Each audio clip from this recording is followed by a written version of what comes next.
directionless, anti-people, no vision, only the political mission is there. I don't see any light. It is the dark, dark and dark. So, दीदी सिक्किम के लिए time में बड़ा बड़ा बात करते हैं, वादा करते हैं, और वोट आ जाने के बाद हो जाने का बाद दार्जिलिंग को भूल जाता है, कालिम्पोंग को भूल जाता है, मिरिक को भूल जाता है, मिरिक को कार्शियांग को भूल जाता है।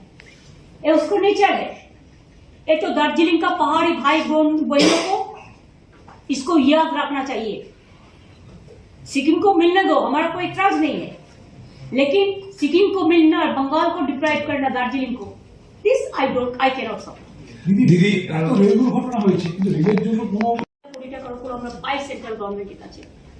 আমাদের টাকা এখান থেকে জিএসটি তুলে নিয়ে গেছে, এখন এক্সট্রা ট্যাক্স, আমাদের টাকা আমাদের দেয়নি, তাহলে জিএসটি করার কি প্রয়োজন ছিল? আগে আমরা ট্যাক্স করতে পারতাম, এখন তো কোনো ট্যাক্স আমরা করতে পারি না, আর শুধু শেষ লাগায়। শেষ মানে সবটাই সেন্ট্রাল গভর্নমেন্ট নেবে, স্টেট গভর্নমেন্ট পাবে না, এটা হচ্ছে কায়দা। আর ফয়দা হচ্ছে শুধু ওরাই করবে। কাজেই এই budget total anti people and anti পোর।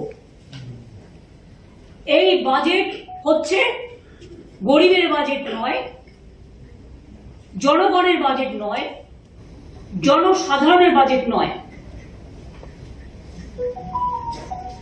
একমাত্র একটা পার্টি নিজেকে খুশি করার জন্য শুধু তাদের স্বার্থে বাজেট করেছে। It's a political bias budget.